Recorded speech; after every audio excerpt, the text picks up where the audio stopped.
Katika hadithi hii ya kusisimua, shuhudia ukweli usiosemwa nyuma ya njama ya ujasusi aliyofanikiwa kuzima jaribio lake Captain Ibrahim Traore, mji mkuu wa Wagadugu huko Burkina Faso. Rais Ibrahim Traore, anayejulikana kwa uongozi wake usio na woga na kukataa utawala wa kigeni kutoka mataifa ya Magharibi, anafichua usaliti mkubwa unaodhaniwa kudukua taarifa na mipango mingi ya operation na maisha ya siku kwa siku ya Ibrahim Traore, takriban siku 642 tangu alipoingia madarakani. Jasusi aliyepandikizwa, anayefanya kazi na mataifa ya Magharibi, akifichwa kwa siri ndani ya mzunguko wa wasaidizi na watu wa karibu na Ibrahim Traore. Safari hii jamaa amestukia kupitia waraka wa siri uliopenyeshwa kwake hata pasipo kusomwa na wasaidizi wake na wale wa itifaki. Mtu mmoja aliyedhaniwa kuwa hayawani, ambaye jina lake lilihifadhiwa kwa usalama wake, akiwa anakatiza katikati ya mtaa wa Rushhawa jijini Wagadugu nchini Burkina Faso, akiswaga zake ndama waliokondeana mithili ya mwanambuzi mzee, anakutana na mmoja wa wasaidizi wa Traore akiwa anafanya jogging. Kabla ya kwenda ofisini, anasimamishwa na yule hayawani. Afisa huyo wa ikulu ya Kosiam hakumzingatia. Kelele za wito zikawa nyingi wakati afisa huyo anatokomea. Yule hayawani alitupa njiani bahasha iliyobeba waraka wa majina ya baadhi ya wasaidizi wa Captain Ibrahim Traore, kisha akaketi kando ya barabara. Muda si punde afisa huyo akaamua kurejea tena, akifuata barabara ile ile. Ndipo kuona bahasha iliyoandikwa kwa anwani binafsi ya Ibrahim Traore ikikolezwa kwa wino mwekundu, asifungue yeyote isipokuwa Traore. Yule hayawani akamsisitiza tena, usifungue na uhakikishe inamfikia Traore mikononi mwake pasipo kuonwa na mtu yeyote. Na ndivyo ikawa. Traore akaupata ujumbe huo. Tazama jinsi Traore akiongoza vita vya kimya kimya, akimfichua msaliti na kutoa maamuzi na haki kwa njia iliyoshangaza zaidi.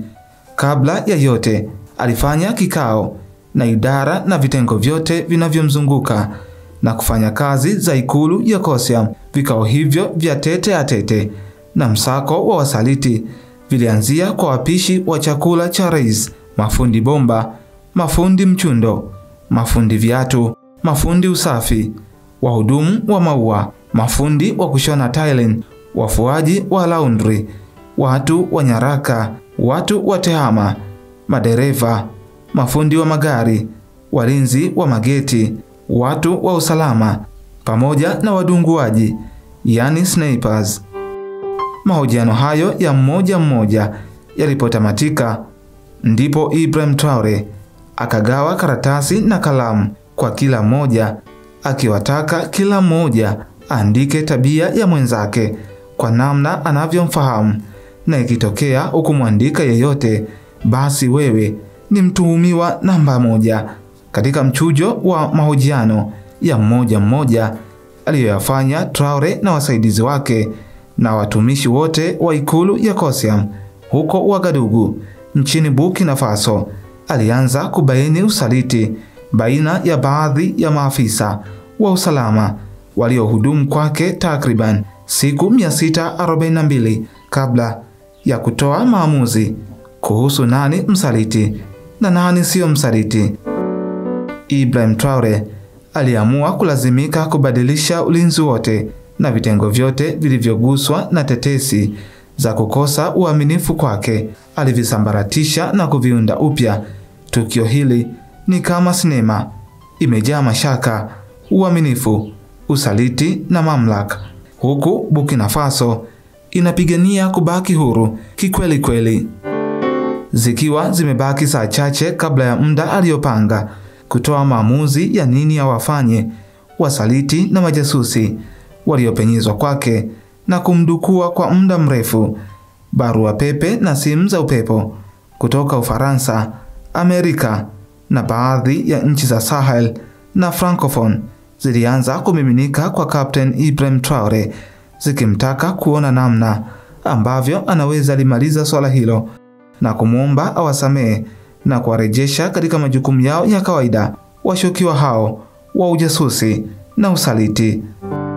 Simu hizo awali zilionekana ni za kuombea msamaha wasaliti hao, lakini kadri muda ulivyokuwa unasonga mbele katika mazungumzo ya simu, viongozi hao wa Ulaya walilazimika kumtishia kuiwekea vikwazo Burkina Faso iwapo rais huyo wa kijeshi na mwanamapinduzi Ibrahim Traore ataendelea kukaidi kuachia huru mateka hao waliomsaliti kwa muda mrefu.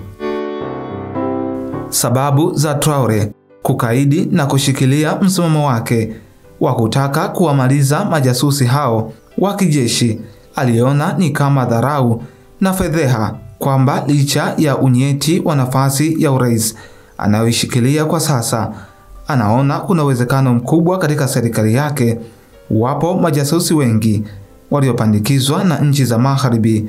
Kufuatia msimamo huo, Ibrahim Traore ikamlazimu kusitisha ushirika wowote uliokuwepo baina ya Burkina Faso na mataifa ya Magharibi na wote waliokuwepo nyuma ya mpango wa kuhujumu utawala wake. Kwa upande wa nchi za Magharibi, Burkina Faso imebaki na ECOWAS pamoja na Sahel, ikijiondoa katika jamaa zingine za utengamano na wanamajumui. Endelea kufuatilia BMTV Tanzania.